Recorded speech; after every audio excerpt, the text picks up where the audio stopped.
So after Xbox severely damaged what faith I had in them as a fan last month, I thought, I don't know if I can be excited for the Xbox Game Showcase this year.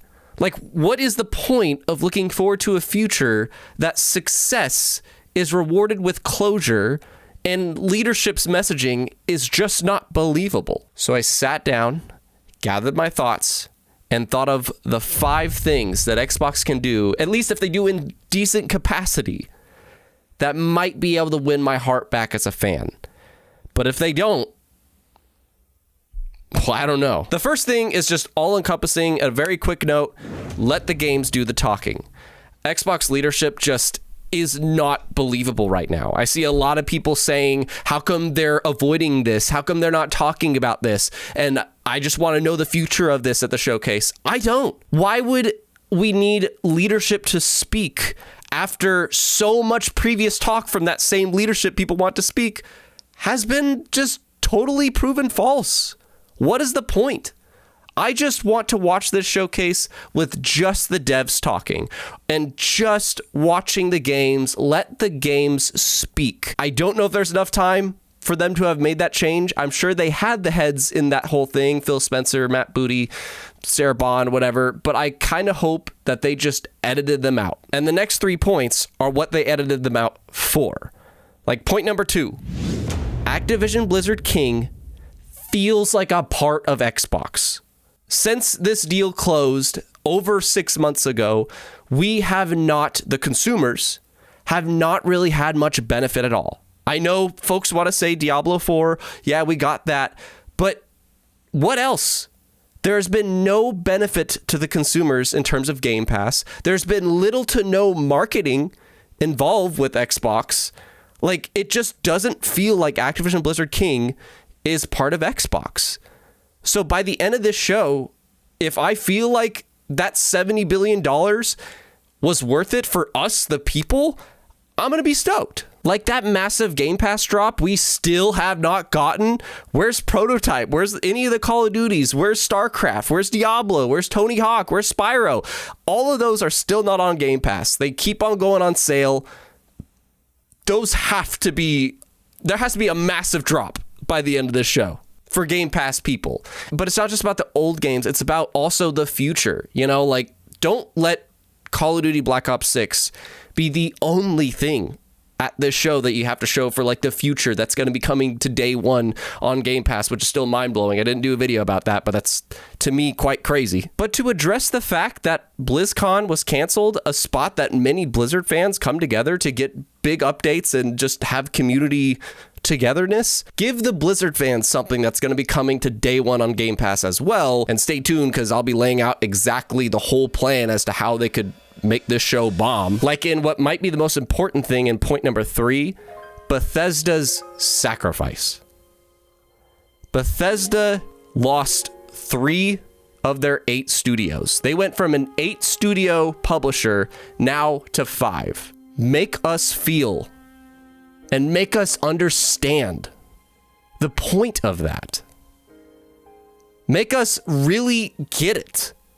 Make us feel like obviously not happy about it, but help us understand why that was worth it. It's funny because when I was getting the thoughts for this video, I realized we actually know pretty much everything that these studios are working on, or at least one of their major releases coming up, except for one, which we will get to again later. But if you trim down these studios to focus on priority titles, let us know what those priority titles Let us know what those priority titles are. And if you're going to make Bethesda do that, then make sure point number 4 is a thing. Faith in Xbox game studios. If Bethesda is going to be the people that are going to handle big priority titles, then remind us that you have all these Xbox game studios, 15 studios for now, that are doing creativity, that are progressing in their work. People are worried about like Ninja Theory, Obsidian Entertainment, and even Double Fine.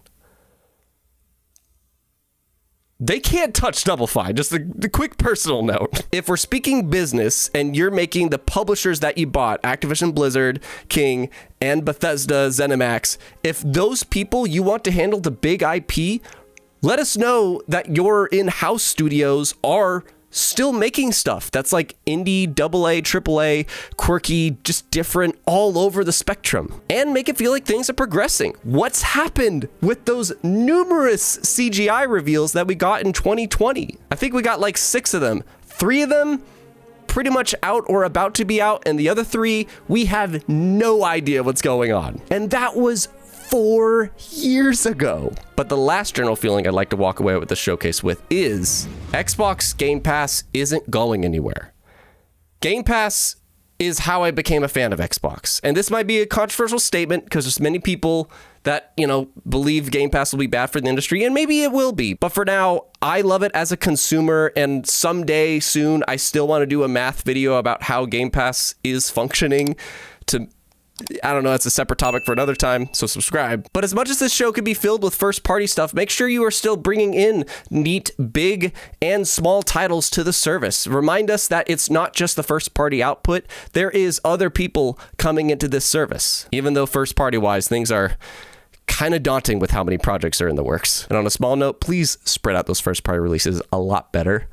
If they delay a couple titles here, I will be fine with that. There's like 8 of them in the back half of the year. Okay, so with those hopes in mind, what would be the ideal lineup of first-party games I would like to see at the Xbox Game Showcase in 2024? I looked at the previous Xbox showcases since the Xbox Series generation in 2020, and it averages out to be, like, rounded out, 10 internal games and 2 partnered games. The partnered games being, like, Xbox publishing studios, like they partner with other studios to make a first party game. And while that number would still be fine here, I'm hoping because they have so many studios now that it becomes 12 internal and 2 partnered, because I just think that's fair. You have so many people in the works and doing things now.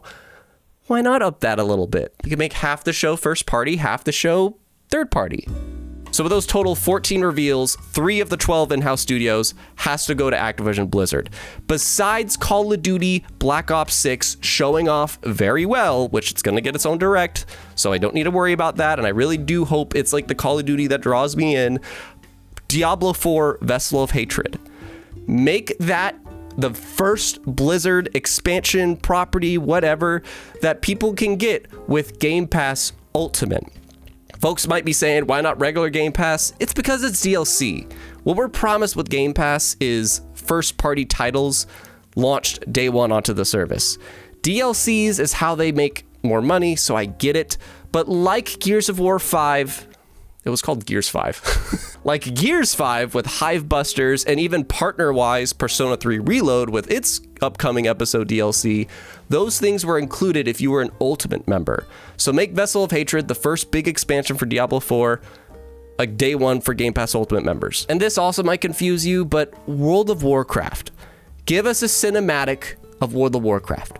It doesn't have to announce that it's going to be on Game Pass 2. Just give us that brand and IP connection that World of Warcraft is now heavily associated with the Xbox brand. Again, make us feel like Activision and Blizzard are part of Xbox. Call of Duty Black Ops 6, whole direct, Vessel of Hatred on Game Pass Ultimate, and a World of Warcraft cinematic, aka the most recognized cinematics in the business. Now Bethesda deserves 4 of those 12 internal slots. The 2 most obvious ones being Indiana Jones release date. We'll definitely get a release date trailer for that game. I would be shocked if we didn't, and that's such a huge IP. Why would they pass that up? And Starfield Shattered Space. Like, those 2 things are the most obvious. They'll just get date reveals, but what are the other 2 of the 4? The Fallout show was such a win for Xbox, and I would be shocked if they didn't use this as an opportunity to have the Fallout IP connected to Xbox as well. Again, you're going to focus on those priority titles like World of Warcraft, have Fallout heavily associated with Xbox. It could be as little as like a Fallout 76 expansion. I think it's like Skyline Valley coming soon. It could be as big as the rumored whatever Fallout 3 remake. Just something Fallout to roll off of the show's success. But the big one that will have me jumping with joy. What is ID working on? What are the people that developed Doom working on? I know there's a lot of rumors right now. I don't like to fish leaks and crap like that, but there was a thing that I did see about just the leaked projects for Bethesda way back in the day. what's the next Doom? If I see the next Doom game, that's literally one of the most hype reveals that will make me personally happy, but that's also the only studio at Bethesda we have no clue what they're working on. That is the only team studio that doesn't have a game revealed. I think that's also the only studio that was untouched by layoffs like ever since they got acquired. Let me know if that's wrong though. Show me the big man. Finally, with the 7 slots that remain with the total lineup, 5 internal and 2 partner games with Xbox Game Studios. And on a selfish level, I really, really wish that Halo was addressed in this show. It is the face of your box. It has been, at least for many years, and we haven't heard nothing about it from you directly since Xbox. As much as I would love that, I don't see that happening because there's another game that will help cover that face feeling. What's probably more pressingly important is those 2020 games I said. Avowed, obviously, get a release date trailer. Makes sense. Hopefully they polished the animations up a little bit since we saw it last. But first gameplay reveal of Everwild and Perfect Dark. I know State of Decay could be there too, but I feel like Everwild, that's actually been revealed ever since 2019. Perfect Dark, that was supposed to be your big quadruple A studio. And if you want us to have faith that your studios are working fine, let us know that the studio you just made literally from scratch is doing okay. But the other 2 in-house things that's like huge and small and that's perfect is Gears of War 6. That is something I personally think they should either open the show with or close with. I think actually close. Like, let me know what you think, because Marcus Phoenix and Gears of War, that is your second face. They've always said Halo, Gears, Forza. Those are your 3 faces of Xbox and have been for many years. Gears being there covers Halo not being there, in my opinion, and it's been so long. I will be so jazzed about that and wish that there wasn't any talk about it leading up to the show. But the other side of it, Double Fine. Double Fine revealing their next project here would finally give us that feeling that we need again of just like another Pentiment or another just small game that doesn't have to be a super high budget AAA looking one, but rather an indie team that finally has first party backing to just make the game they want. Double Fine is literally the answer to what many of us hope for, which is just Xbox Game Studios still being able to pursue whatever creative endeavor that they have. Plus, it's been 3 years since Psychonauts 2, so I feel like that's enough time to just let us know what you're working on next. As for the 2 partnered games, Microsoft Flight Simulator 2024 is the most obvious one. Like, that has to get a release date. It's literally labeled 2024. It's labeled Microsoft, so I would be shocked if we didn't get something about that in this show. And then the other that I debate about is, like, it could be anything. It could be Towerborn. It could be Age of Mythology Retold. Actually, Age of Mythology Retold, isn't that by World's Edge? So that would technically be not partnered. I don't know, just 2 of those, like, you know, Xbox game publishing partners. Could be Contraband, it could be Our History Untold again. I wish this partner was a Banjo-Kazooie game. I will say it every year. If Banjo-Kazooie happened, then it instantly makes me very selfishly okay with the sacrifices. I say that jokingly.